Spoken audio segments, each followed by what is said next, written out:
Hello, my dear friends. Welcome to the episode 8 of Mahabharata reading challenge. I hope you all are doing good and reading with me. So, let's start with the prayers for Hanumanji first.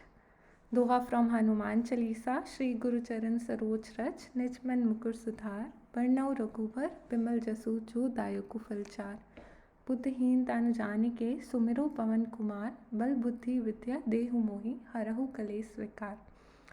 Knowing that this mind of mine has less intelligence, I remember the son of wind, Hanumanji, who granting me strength, wisdom and all kinds of knowledge, removes all my sufferings and shortcomings. Bajrang बाण निश्चय प्रेम प्रतीत विनय करे सन्मान तेहि के कारज सकल सुख सिद्ध करे हनुमान. जय हनुमान संत हितकारी सुन लीजिए प्रभु अर्ज हमारी जन के काज विलम न कीजिए आतुर दोर महासुख दीजिए. आंखें देखे मोन मुख सहा कहा नहीं जाए लेख विधाता का लिखा कौन किसे समझाए. वचन दिया सोचा नहीं होगा क्या परिणाम सोच समझकर कीजिए जीवन में हर काम. जीवन को समझा रहा जिया हुआ इतिहास जब तक तन में श्वास है तब तक मन में आस. आस कह रही श्वास से धीरज धरना सीख मांगे मिले न भीख. है कथा संग्राम की विश्व के कल्याण की धर्म अधर्म आदि अनंत सत्य असत्य कलेश कलंक स्वार्थ की कथा परमार्थ की. शक्ति है भक्ति है जन्मों की मुक्ति है जीवन का ये संपूर्ण सार है. युग युग से कण कण में सृष्टि के दर्पण में वेदों की कथा अपार है. धर्मों की गाथा है देवों की भाषा है सदियों के इतिहास का प्रमाण है. कृष्णा की महिमा है गीता की गरिमा है ग्रंथों का ग्रंथ ये महान है. महाभारत. सुख करता दुख हरता वार्ता विघ्नाची नुरवी बुरवी प्रेम कृपाया जायाची. सर्वांगी सुंदर उतिशेंदुराची कांठी जालके माल मुक्ता फाल्हांची. जय देव जय मंगल मूर्ति दर्शन मात्रे मन कामना पूर्ति. जय देव जय मंगल मूर्ति हो श्री मंगल मूर्ति दर्शन मात्रे मन कामना पूर्ति. जय देव जय मंगल मूर्ति. Think him as Vishnu while taking medicines, as Janardhan while eating food, as Padmanabha while in bed, as Prajapati at the time of marriage, as Chakradhara while engaged in war, as Trivikrama while on travel, as Narayana on deathbed, as Sridhara while meeting with the beloved, as Govinda while tossing with the bad dreams, as Madhusudana while in trouble, as Narsimha while in the forest, as Jal Sayana while fire is ravaging, as Varha while struggling in water, as Raghunandan while lost in a mountain, as Vamana while on the move, as Madhava while doing everything.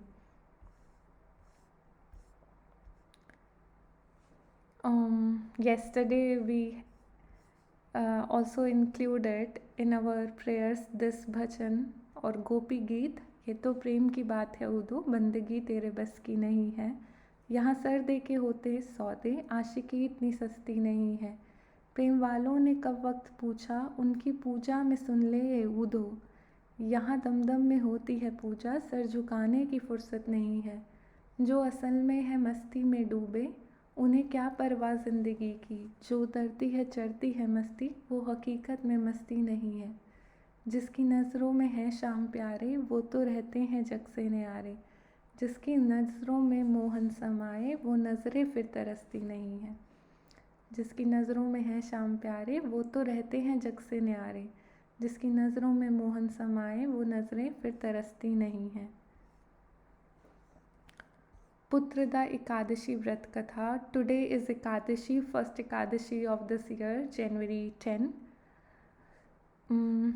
द्वापर युग के आरंभ में महिष्मती नाम का एक नगरी था जिसमें महीजीत नाम का राजा राज्य करता था, लेकिन पुत्रहीन होने के कारण राजा को राज्य सुखदायक नहीं लगता था।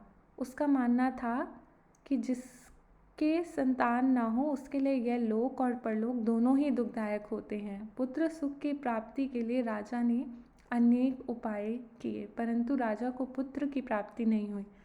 वृद्ध अवस्था आती देखकर राजा ने प्रजा के प्रतिनिधियों को बुलाया और कहा, हे प्रजाजनों, मेरे खजाने में अन्याय से उपार्जन किया हुआ धन नहीं है, न मैंने कभी देवताओं तथा ब्राह्मणों का धन छीना है। किसी दूसरे की धरोहर भी मैंने नहीं ली। प्रजा को पुत्र के समान पालता रहा। मैं अपराधियों को पुत्र तथा बांधवों की तरह दंड देता रहा। कभी किसी से घृणा नहीं की, सबको समान माना है। सज्जनों की सदा पूजा करता हूँ। इस प्रकार धर्मयुक्त राज्य करते हुए भी मेरे पुत्र नहीं हैं, सो मैं अत्यंत दुख पा रहा हूँ। इसका क्या कारण है? राजा महीजीत की इस बात को विचारने के लिए मंत्री तथा प्रजा के प्रतिनिधि वन को गए। वहाँ बड़े बड़े ऋषि मुनियों के दर्शन किए। राजा की उत्तम कामना की पूर्ति के लिए किसी श्रेष्ठ तपस्वी मुनि को देखते फिरते रहे। एक आश्रम में उन्होंने एक अत्यंत वयोवृद्ध धर्म के ज्ञाता बड़े तपस्वी परमात्मा में मन लगाए हुए निराहार जितेंद्रिय जितात्मा जित क्रोध सनातन धर्म के गूढ़ तत्वों को जानने वाले समस्त शास्त्रों के ज्ञाता महात्मा लोमेश मुनि को देखा। महात्मा लोमेश मुनि, I think we have also read about the sage Mahatma Lomesh yesterday only, जिनके कल्प के व्यतीत होने पर एक रोम गिरता था। ओके, सबने जाकर ऋषि को प्रणाम किया। उन लोगों को देखकर मुनि ने पूछा कि आप लोग किस कारण से आए हैं? निस्संदेह मैं आप लोगों का हित करूँगा। मेरे जन्म केवल दूसरों के उपकार के लिए हुआ है, इसमें संदेह मत करो। लोमेश ऋषि के ऐसे वचन सुनकर सब लोग बोले, हे महर्षि, आप हमारी बात जानने में ब्रह्मा से भी अधिक समर्थ हैं, अतः आप हमारे इस संदेह को दूर कीजिए। महिष्मती पुरी का धर्मात्मा राजा महीजीत प्रजा के पुत्र के समान पालन करता है। महिष्मतीपुरी का धर्मात्मा राजा महीजीत प्रजा को पुत्र के समान पालन करता है, फिर भी वह पुत्रहीन होने के कारण दुखी है। उन लोगों ने आगे कहा कि हम लोग उसकी प्रजा हैं, अतः उसके दुख से हमें भी दुख होता है, अतः उसके दुख से हम भी दुखी हैं। आपके दर्शन से हमें पूर्ण विश्वास है कि हमारा यह संकट अवश्य दूर हो जाएगा, क्योंकि महान पुरुषों के दर्शन मात्र से अनेक कष्ट दूर हो जाते हैं। अब आप कृपा करके राजा के पुत्र होने का उपाय बतलाएं। यह वार्ता सुनकर ऋषि ने थोड़ी देर के लिए नेत्र बंद किए और राजा के पूर्व जन्म का वृत्तांत जानकर कहने लगे कि यह राजा पूर्व जन्म में एक निर्धन वैश्य था। निर्धन होने के कारण इसने कई बुरे कर्म किए। यह एक गांव से दूसरे गांव व्यापार करने जाया करता था। एक समय ज्येष्ठ मास के शुक्ल पक्ष की द्वादशी के दिन मध्याह्न के समय जबकि वह 2 दिन से भूखा प्यासा था, एक जलाशय पर जल पीने गया। उसी स्थान पर एक तत्काल की ब्याही हुई प्यासी गौ जल पी रही थी। राजा ने उस प्यासी गाय को जल पीते हुए हटा दिया और स्वयं जल पीने लगा, इसलिए राजा को यह दुख सहना पड़ा। एकादशी के दिन भूखा रहने से वह राजा हुआ और प्यासी गौ को जल पीते हुए हटाने के कारण पुत्र वियोग का दुख सहना पड़ रहा है। ऐसा सुनकर सब लोग कहने लगे कि हे ऋषि, शास्त्रों में पापों का प्रायश्चित भी लिखा है, अतः जिस प्रकार राजा का यह पाप नष्ट हो जाए, आप ऐसा उपाय बताइए। लोमेश मुनि कहने लगे कि श्रवण शुक्ल पक्ष की एकादशी को, जिसे पुत्रदा एकादशी भी कहते हैं, तुम सब लोग व्रत करो और रात्रि को जागरण करो तो इससे राजा का यह पूर्व जन्म का पाप अवश्य नष्ट हो जाएगा, साथ ही राजा को पुत्र की अवश्य प्राप्ति होगी। लुमेश ऋषि को के ऐसे वचन सुनकर मंत्रियों सहित सारी प्रजा नगरी को वापस लौट आई, और जब श्रवण शुक्ल एकादशी आई तो ऋषि की आज्ञा अनुसार सब ने पुत्रदा एकादशी का व्रत और जागरण किया। इसके पश्चात द्वादशी के दिन इसके पुण्य का फल राजा को दिया गया। इस पुण्य के प्रभाव से रानी ने गर्भ धारण किया और प्रसव काल समाप्त होने पर उसको एक बड़ा तेजस्वी पुत्र उत्पन्न हुआ। इसलिए हे राजन, इस श्रवण शुक्ल एकादशी का नाम पुत्रदा पड़ा। अतः संतान सुख की इच्छा हासिल करने वाले इस व्रत को अवश्य करें। इसके महात्म्य को सुनने से मनुष्य सब पापों से मुक्त हो जाता है और इस लोक में संतान सुख भोग कर परलोक में स्वर्ग को प्राप्त होता है। जय श्री हरि। ओम श्री विष्णु, ओम श्री विष्णु, ओम श्री विष्णु, ओम Shri Vishnu. Okay, my dear friends, so we have completed until chapter number 41 and today is day 8. We are going to start with chapter number 42 until, let's see how many we can finish. Maybe, I think Prince Uttara. Let's see if we are able to do until 46.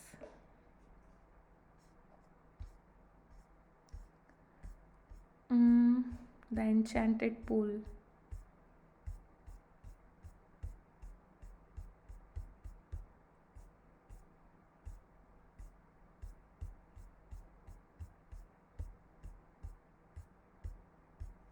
How many of you are fasting on Ekadashi? It's a very good day to have a fast. Okay.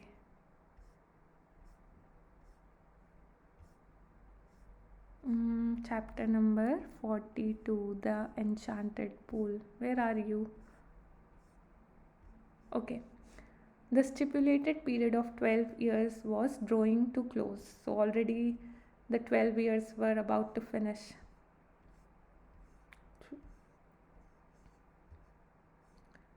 12 years was about to finish. One day a deer was rubbing itself against a poor Brahman's fire kindling mortar, and as it turned to go, the mortar got entangled in its horn, and a frightened animal fled wildly with it into the forest. In those days, matches were unknown, and fire was kindled with a piece of wood by mechanical friction. Alas, the deer is running away with my fire kindler. How can I perform the fire sacrifice? Shouted the Brahman, and rushed towards the Pandava for help in his extremity. The Pandavas pursued the animal, but it was a magic deer which sped in great leaps and bounds, decoying the Pandavas far into the forest and then disappeared. Worn out by the futile chase, the Pandavas sat in great dejection under a banyan tree. Nakula sighed. We cannot render even this trifling service to Brahman. How we have degenerated, said he sadly. Bhima said, quite so. When Draupadi was dragged into the assembly, we should have killed those wretches. Is it not because we did not do so that we have had to suffer all these sorrows? And he looked at Arjun sadly. See, Bhima is the one who is like unable, as we have seen that it's already 12 years now, but Bhima is still always thinking about the insult which happened with Draupadi, and he was unable to answer that. So it's going into the loop in his mind, like the past mistakes sometimes, what we are not able to do, like they went in loop and loop in our thinking. So one should take right actions at the right time so that we are free from the guilt of doing something which was not appropriate at that moment. Okay. Bhima said, quite so. When Draupadi was dragged into the assembly, we should have killed those wretches. Is it not because we did not do so that we have had to suffer all these sorrows? And he looked at Arjun sadly. Arjuna agreed. I bore in silence the vulgar and insulting brag of that son of charioteer, doing nothing.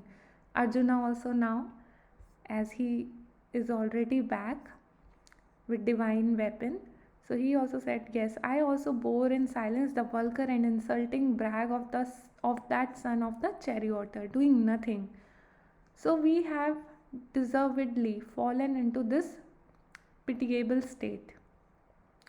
Yudhishthir noticed with sorrow that all of them had lost their cheerfulness and courage. Yudhishthir is noticing that, all these 12 years they have lost their cheerfulness and courage. He thought that they would be more cheerful with something to do. He was tormented with thirst, and so he said to Nakula, brother, climb that tree and see whether there is any pool or river nearby. Nakula climbed the tree, looked around and said, at a little distance I see water plants and cranes. There must certainly be water there. Yudhishthir sent him to fetch some to drink. Nakula was glad when he got to the place and saw there was a pool.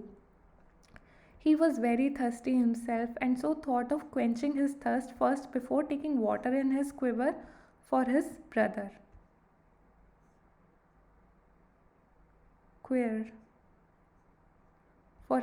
But no sooner did he dip his hand in the transparent water than he heard a voice which said, do not be rash, this pool belongs to me. O son of Madari, answer my questions and then drink the water. Nakula was surprised but carried away by his intense thirst and heedless of the warning. He drank the water at once, overcome by irresistible drowsiness. He fell down to all appearance dead. Surprised that Nakula had not returned, Yudhishthir sent Sahadev to see what the matter was. When Sahadeva reached the pool and saw his brother lying on the ground, he wondered whether any harm had come to him.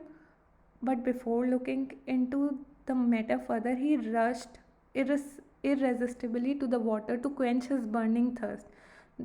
The voice was heard again, O Sahadeva, this is my pool, answering my questions, and then only may you quench your thirst. Like Nakula, Sahadev also did not heed the warning. He drank the water and at once dropped down.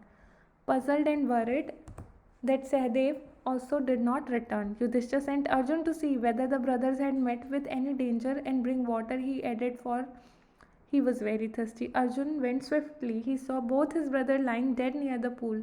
He was shocked at the sight and felt that they must have been killed by some lurking foe. Though heartbroken with grief and burning with desire for revenge, he felt all feelings submerged in a monstrous thirst, which irresistibly impelled him to the fatal pool. Again a voice was heard, answer my question before you drink the water. This pool is mine. If you disobey me, you will follow your brothers. Arjuna's anger knew no bounds. He cried, who are you? Come and stand up to me and I will kill you. And he shot keen eagled arrows in the direction of the voice. The invisible being laughed in the scorn. Your arrows do but wound the air. Answer my question and then you can satisfy your thirst. If you drink the water without doing so, you will die. Greatly vexed, Arjun made up his mind to seek out and grapple with this elusive foe. But first he had to quench his terrible thirst. Yes, thirst was the enemy he must kill first. So he drank the water and also fell down dead. After anxious waiting, Yudhishthir turned to Bhima, dear brother, Arjun, the great hero, has also not yet returned. Something terrible must have happened to our brothers, for our stars are bad. Please seek them out and be quick about it. Also bring water, for I die of thirst. Bhima, racked with anxiety, hurried away without a word. His grief and rage can be imagined when he saw his 3 brothers lying there dead. He thought, there is certainly the work of Yakshasa. I will hunt them down and kill them. But oh, I am so thirsty. I shall first drink water the better to fight them. And then he descended into the pool. The voice shouted, Bhimasena, be aware. You may drink only after answering my question. You will die if you disregard my words. Who are you to dictate me? Cried Bhima. And he drank the water avidly, glaring around in the defiance. As as he did so, his great sense seemed to slip from him like a garment, and he also felt death among his brother. Alone Yudhishthir wailed, full of anxiety and thirst. Have they been subjected to a curse, or they wandering about in forest in a vain search for water, or have they fainted or died of thirst? Unable to bear these thoughts and driven desperate by an overpowering thirst, he started out to look for his brothers and the pool. Yudhishthir proceeded in the direction his brothers had taken, through tracts infested with wild boar and abounding in spot deer and huge forest bird. Presently he came upon beautiful green meadow, girdling a pool of pellucid water, nectar to his eyes. But when he saw his brothers lying there like sacred flagpoles, thrown pell-mell after a festival, unable to restrain his grief, he lifted his voice and wept. He stroked the face of Bhima and Arjuna as they lay so still and silent there and mourned. Was this to be the end of all our vows? Just when our exile is about to end, you have been snatched away. Even the gods have forsaken me in my misfortune. And as he looked at their mighty limbs, now so helpless, he sadly wondered, who could have been powerful enough to kill them? Brokenly he reflected, surely my heart must be made of steel, not to break even after seeing Nakula and Sahadev dead. For what purpose should I continue to live in this world? Then a sense of mystery overcame him, for this could be no ordinary occurrence. The world held no warriors who could overcome his brothers. Besides, there were no wounds on their bodies which could have let out life, and their faces were faces of men who slept in peace and not of those who died in wrath. There was also no trace of footprints of an enemy. There was surely some magic about it. Or could it be a trick played by Duryodhan? Might he not have poisoned the water? Then Yudhishthir also descended into the pool, in his turn down to the water by a consuming thirst. At once the voice without form warned as before, your brothers died because they did not heed my words. Do not follow them. Answer my question first and then quench your thirst. This pool is mine. Yudhishthir knew that this could be none other than the words of Yakshasa, and guessed what had happened to his brother. He saw a possible way of redeeming the situation. He said to the bodiless voice, please ask your question. The voice put question rapidly one after another. The Yaksha asked, what makes sun shine every day? Yudhishthir replied, the power of Brahman. Oh, that is a nice question. What makes sun shine every day? The power of a Brahman. As they offer obeisance to sun every day, maybe the Brahmins do that. The Yaksha asked, what rescues man in danger? Yudhishthir replied, courage is man's salvation in danger. Okay. See, what rescues man in danger? His courage.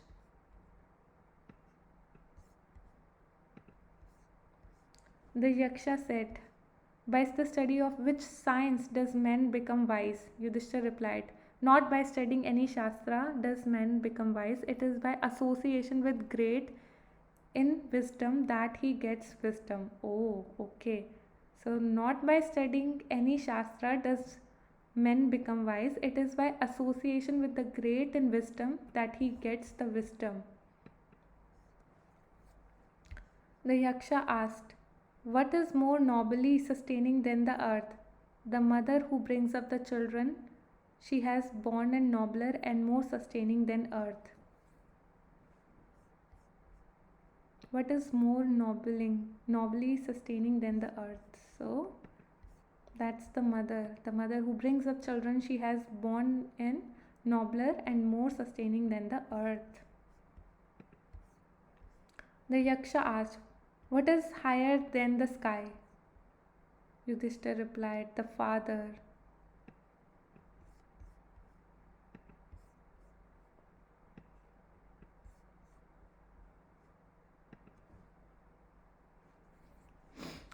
The Yaksha asked, "What is fleeter than wind?"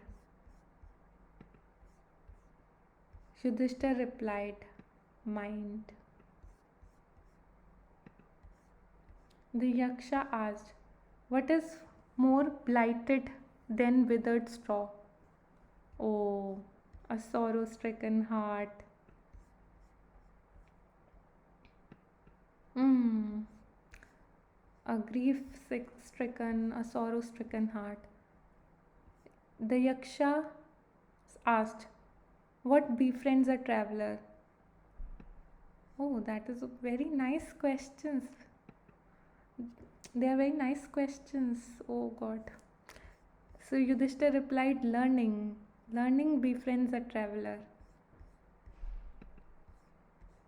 Who is a friend of one who stays at home? The wife.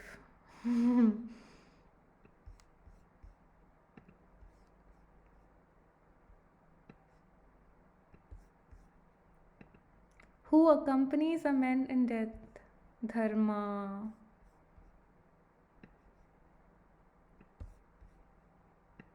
धर्म की कथा, अधर्म की कथा. Who accompanies a man in death? Dharma. That alone accompanies the soul in its solitary journey after death. The Yaksha asked, "Which is the biggest vessel?" Yudhishthir replied, "The earth, which contains all within itself, is the greatest vessel."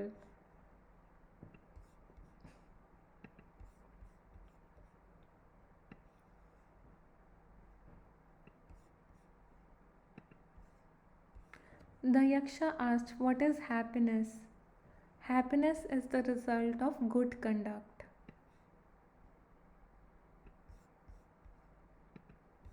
So one say na, happiness is being joyful and it comes with inner peace or something, but actually happiness is a result of good conduct, of your good character, because the past mistakes always haunt us. The Yaksha asked, "What is that abandoning which man becomes loved by all?" What is that abandoning which man becomes loved by all? Okay.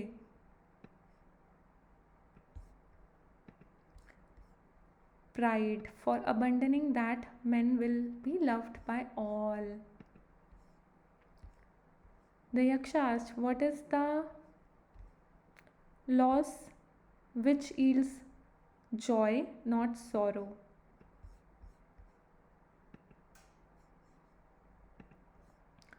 Anger, giving it up, will no longer subject to sorrows. That's a very beautiful practice one should have, to not to be angry. The Yaksha asked, "What is that by giving up which man becomes rich?" Yudhishthir replied, "Desire. Getting rid of it, man becomes wealthy."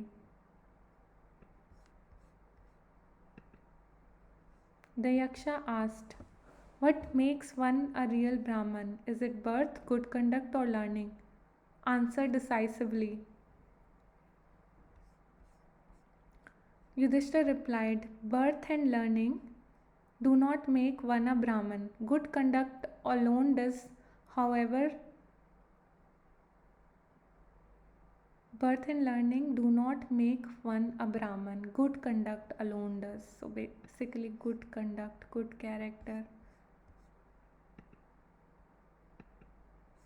However learned a person may be, he will not be a Brahman if he is slave to bad habits. Even though he may be learned in 4 Vedas, a man of bad conduct falls to a lower class. The Yaksha asked, "What is the greatest wonder in the world?" What is the greatest wonder in the world? Every day, men see creature departs to Yama's abode, and yet those who remain to seek, uh, those who remain seek to live forever. This verily is the greatest wonder. Thus the Yaksha posed many questions, and Yudhishthir answered them all. In the end, the Yaksha asked, "O king, one of your dead brother can now be revived. Whom do you want revived? He shall come back to life." Yudhishthir thought for a moment and then replied, "May the cloud complexioned, lotus eyed, broad chested, and long armed Nakula lying like a fallen ebony tree arise." The Yaksha was pleased with this and asked Yudhishthir, "Why did you choose Nakula in preference to Bhima, who has the strength of 16,000 elephants? I have heard that Bhima is most dear to you. And why not Arjuna, whose prowess in arms is your protection? Tell me why you chose Nakula rather than either of these two." Yudhishthir replied, "O Yaksha, Dharma is the only shield of man, and not Bhima or Arjuna. If Dharma is set at naught, men will be ruined. Kunti and Madri were the 2 wives of my father. I am surviving a son of Kunti, and so she is not completely bereaved. In order that the scales of justice may be even, I ask that Madri's son Nakula may revive." The Yaksha was pleased with Yudhishthir's impartiality and granted that all his brother would come back to life. It was the Yama, the lord of death. Okay. Yama, who had taken the form of the deer and the Yaksha so that he might see his son Yudhishthir and test him. He embraced Yudhishthir and blessed him. Yama said, "Only a few days remain to complete the stipulated period of your exile in the forest. The 13th year will also pass by. None of your enemies will be able to discover you. You will successfully fulfill your undertaking." And saying this, he disappeared. So basically, in that enchanted pool, it was the Yama, the lord of death. The Pandavas had no doubt to pass through all sorts of trouble during their exile, but the gains too were not inconsiderable. It was a period of hard discipline and searching probation through which they emerged stronger and nobler men. Arjuna returned from tapas with divine weapons and strengthened by contact with Indra. Bhima also met his elder brother Hanuman near the lake where the Sogandhika flowers bloomed and got tenfold strength from his embrace. Having met at the enchanted pool his father Yama, the lord of Dharma, Yudhishthir shone with tenfold luster. The minds of those who listen to the sacred story of Yudhishthir meeting with his father will never go after evil. They will never seek to create quarrel among friends or covet the wealth of others. They will never fall victim to lust. They will never be unduly attached to transitory things.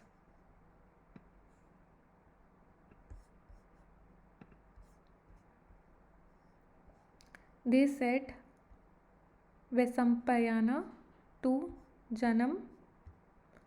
Janmejaya as he related his story to Yaksha. May the same good attend the readers of the story as retold by us.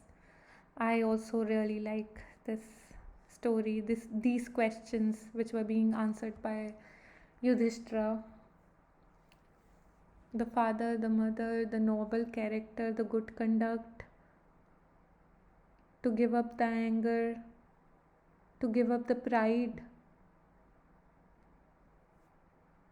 and to associate with the people who are in the great wisdom, to seek their support.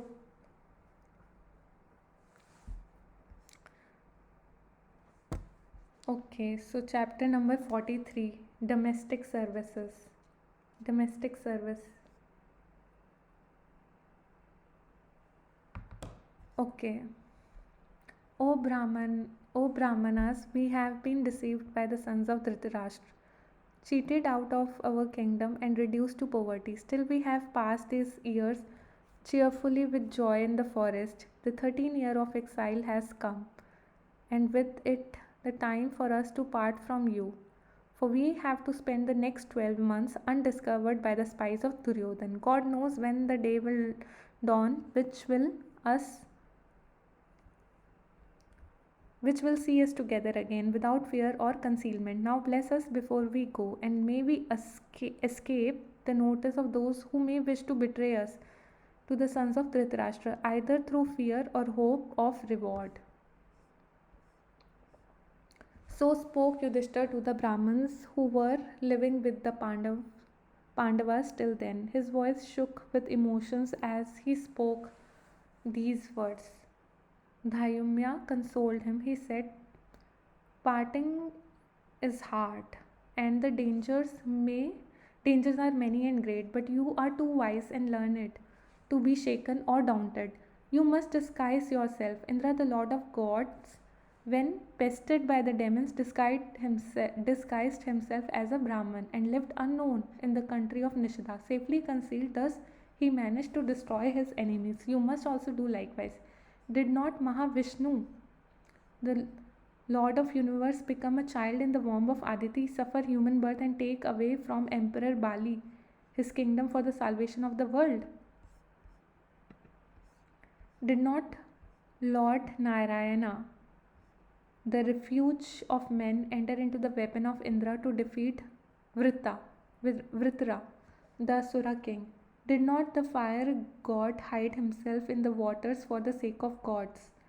Does not the moon keep out of sight every day? Does not the moon keep out of the sight every day? Did not Lord Vishnu, all pervading God, descend as the son of Dashratha and spend long years, suffering many sorrows for the sake of killing Ravana? Did not Lord Vishnu, all pervading God, descend as the son of Dashratha and spend long years? That's from Ramayana. Spend long years suffering many sorrows for the sake of killing Ravana. The greatest souls in the past have sanctified disguise for a good purpose. You will likewise conquer your enemies and win prosperity. Yudhishthir took leave of the Brahmins and gave the members of his retinue leave to go home. The Pandavas retired to a secluded spot in the forest and discussed their future line of action. Yudhishthir sadly asked Arjun, you are well conversant with the ways of the world. Where would it be best for us to spend the 13th year? So Yudhishthir is seeking advice from Arjun that where would be the best place for us to spend the last year. Arjun replied, O great king, you know Yama, the lord of death, has blessed us. We can easily pass the 12 months together without being discovered.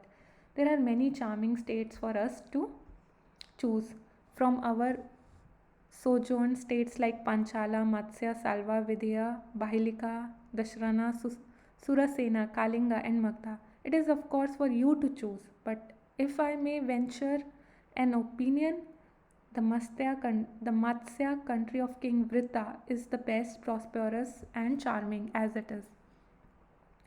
Yudhishthir answered, Virata, the king of Matsya, is very strong and he loves us much. He is of mature judgment and he is devoted to the practice of virtue. He will not be won over or frightened by Duryodhan. I agree that it would be the best to live incognito in Vrita's kingdom.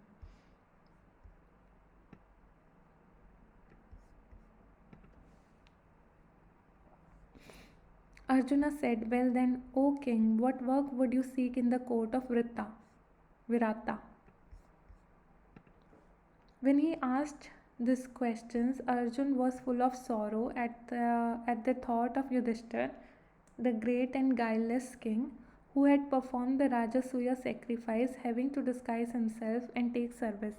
Yudhishthir answered, "I am thinking of asking Virata to take me in his service as a courtier. I could delight him with my conversation and my dexterity at dice.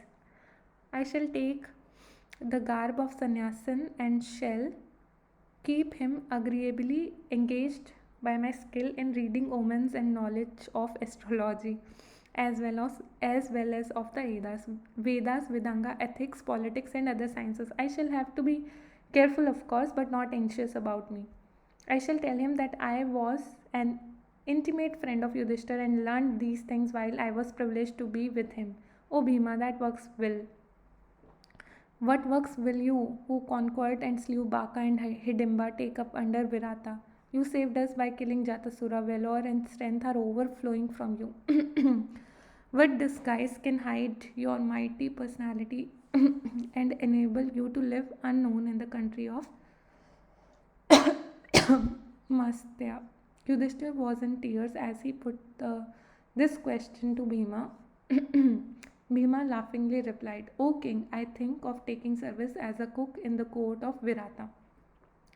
You know that I have a great appetite and that I am also an expert in cooking. I shall please Virata by preparing such dainty food as he has never tasted. I shall chop the trees of the forest and bring heaps of fuel. I shall also delight the king by contending with and defeating the wrestlers who come to his court." This made Yudhishthir anxious for the fearer that danger might befall them if Bhima engaged himself in wrestling bouts.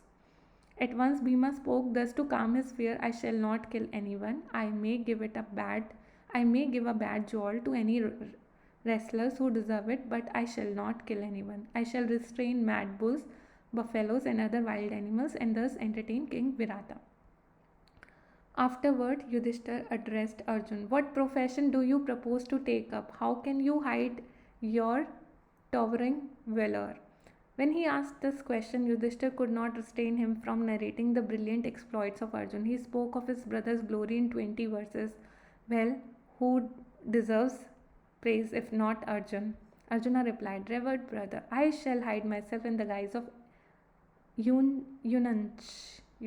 I think we read this word, eunuch, and serve the ladies of the court. I shall hide under a jacket, the scars on my arm made by the constant chafing of the bowstring. When I rejected Urvashi's amorous overtures on ground that she was like a mother unto me, she cursed me with the loss of manhood. But through Indra's grace, the curse would hold good only for a year, and the time would be mine to choose. I shall serve out that year of loss of manhood now, wearing bangles made of white conchs, braiding my hair like a woman, and clothing myself in female attire. I shall engage myself in menial work in the inner apartments of Virata's queen.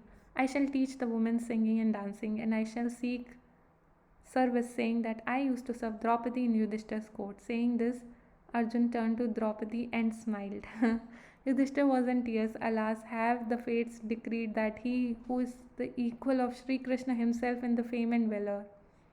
So Arjun, because Arjun is a great devotee of Lord Krishna, he is also himself equal in the valor and fame.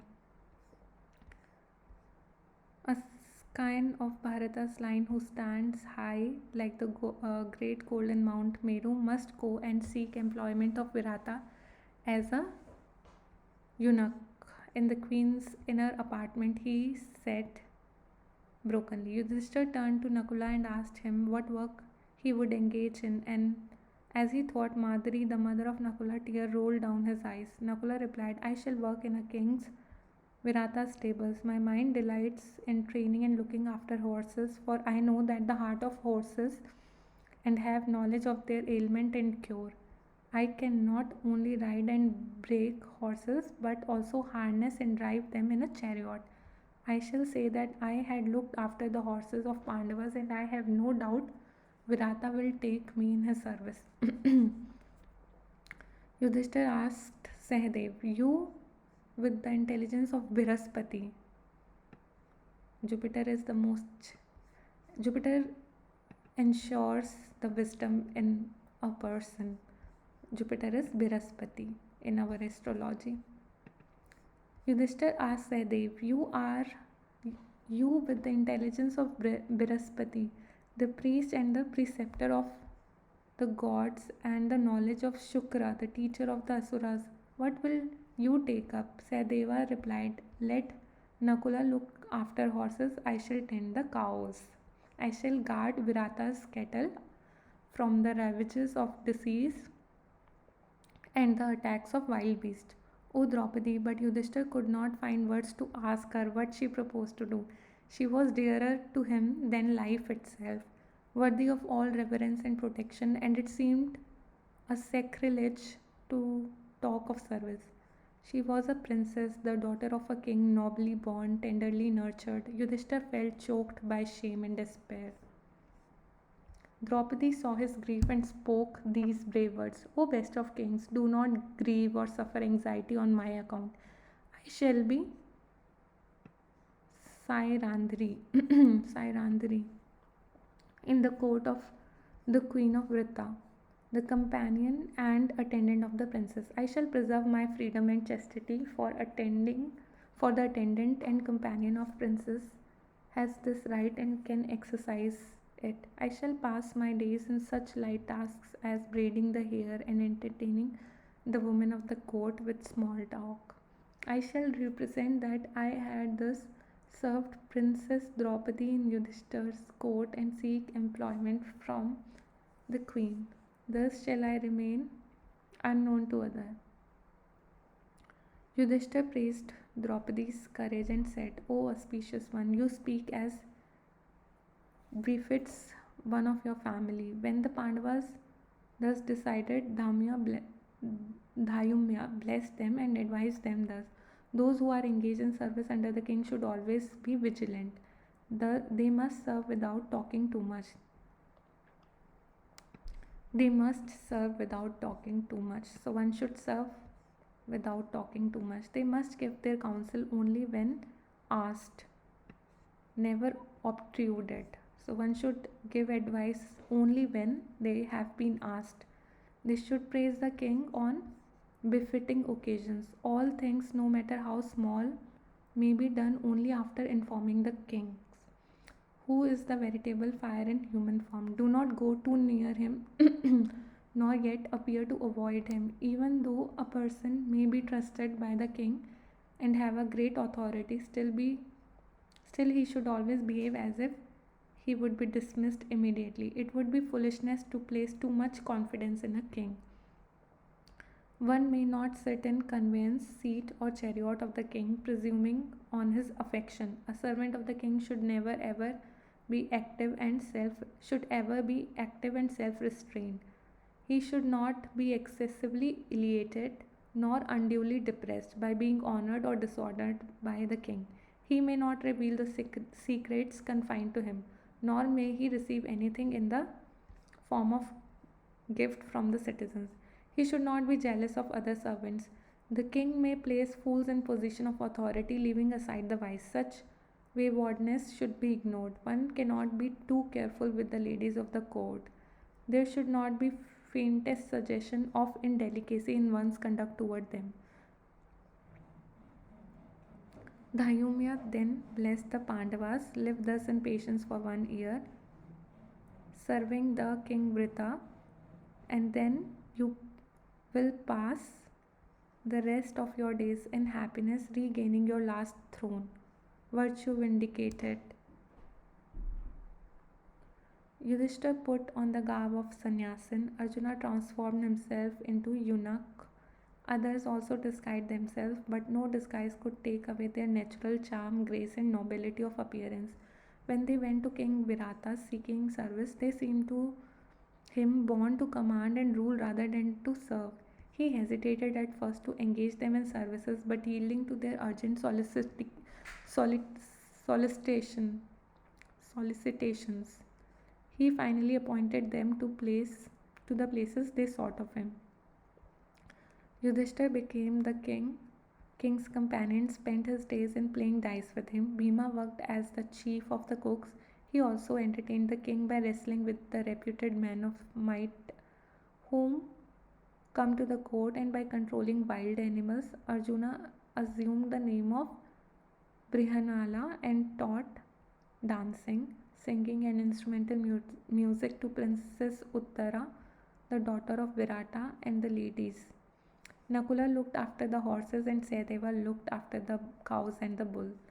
The Princess Draupadi, who, if fate had been less cruel, should herself have been served by many maids, had now to pass her days in serving Sudeshna, Virata's queen. She lived in the inner apartments of the palace as maid and companions, engaging herself in uncongenial tasks.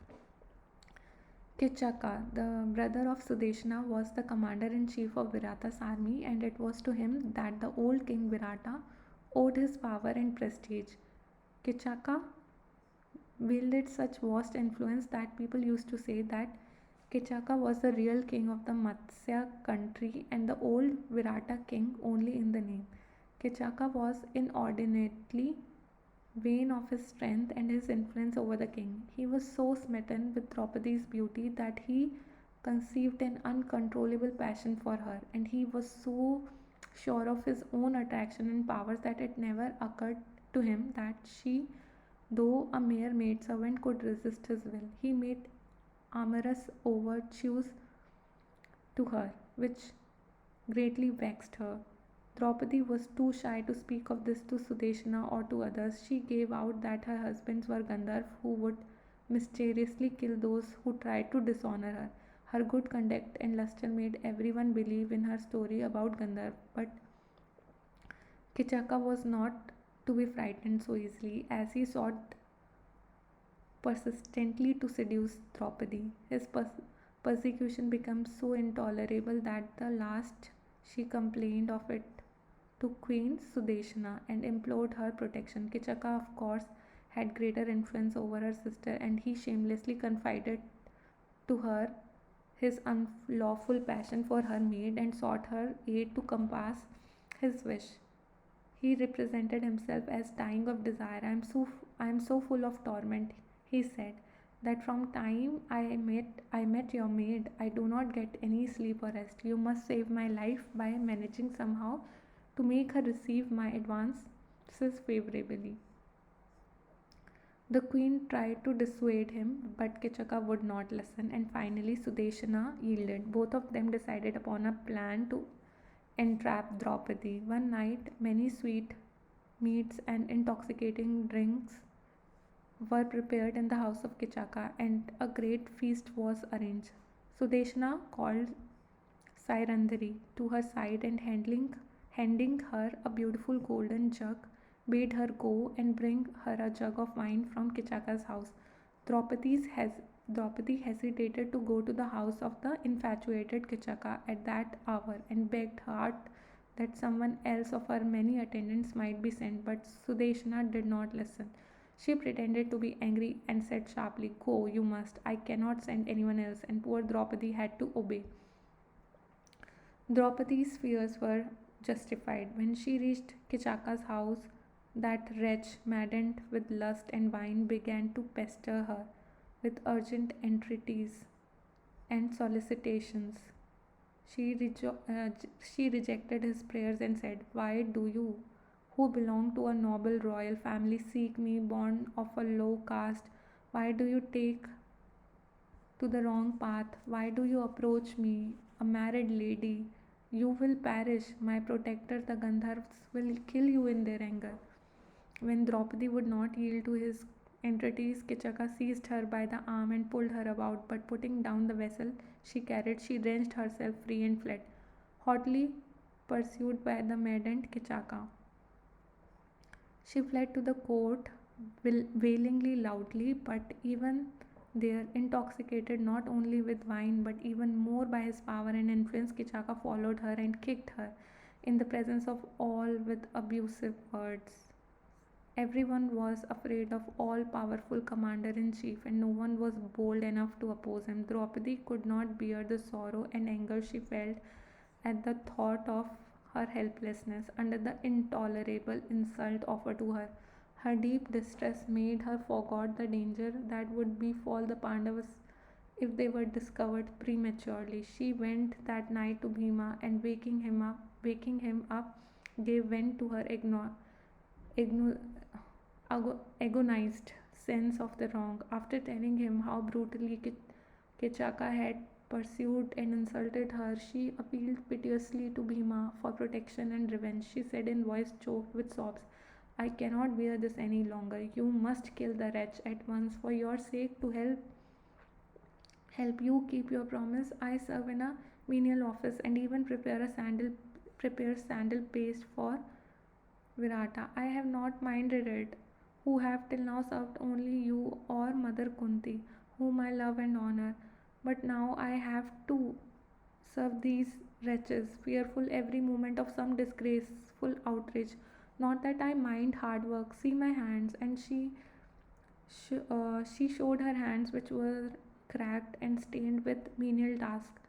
Bhima respectfully carried her hands to his face and eyes, and speechless with sorrow and pity and love, he dried her tears. Finally, found his voice and said thickly, I care not for the promise of Yudhishthir or the advice of Arjuna. I care not what may happen, but I will do as you say. I will not kill Kichaka and his gang here and now. And he rose. But Draupadi warned Bhima not to be hasty. They talked it over and finally decided that the Kichaka should be beguiled to come alone at night to a retired spot in the dancing hall, where he should find waiting for him Bhima disguised as a woman instead of Draupadi. Next morning, Kichaka renewed his hateful attentions and vaingloriously said to Draupadi, O Sarandari, I threw you down and kicked you in the presence of a king. Did anyone there come forward to help you? Virata is the only king in name of this Matsya country.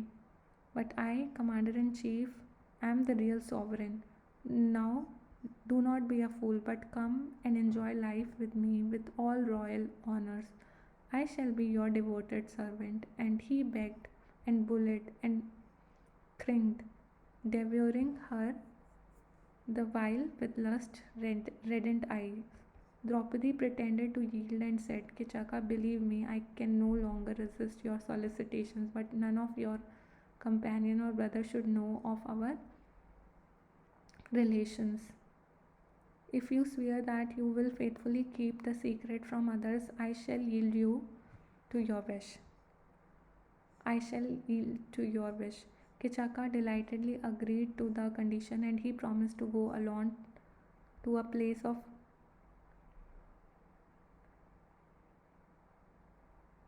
assignation that very night. She said the women have their dancing lessons during daytime in the dancing hall and return to their own quarters at nightfall. None will be in the dancing hall at night. Come there tonight as I shall be waiting for you there. You can have your will of me. Kichaka revealed in happiness that night, Kichaka took his bath, perfumed, and decked himself, went to the dancing hall, and finding with joy that the doors were open, gently entered the place. In the very dim light, he saw someone lying there on couch, no doubt Sarandari. He groped his way in the dark and gently laid his hands on a person of the sleeper. Alas, it was not the soft form of Sarandari that he touched, but the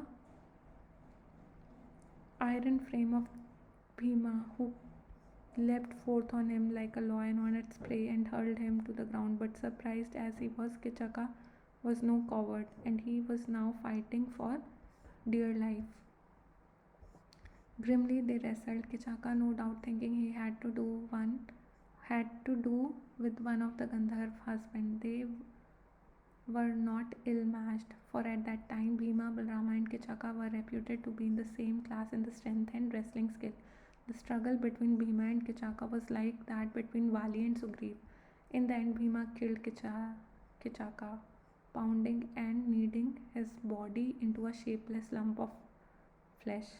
Then he gave the glad news of Kichaka's punishment to Draupadi and went in the haste to his kitchen, bath, rubbed sandal paste over his body and slept with satisfaction. Draupadi awoke the guards of court and said to them, Kichaka came to molest me, but I had warned him.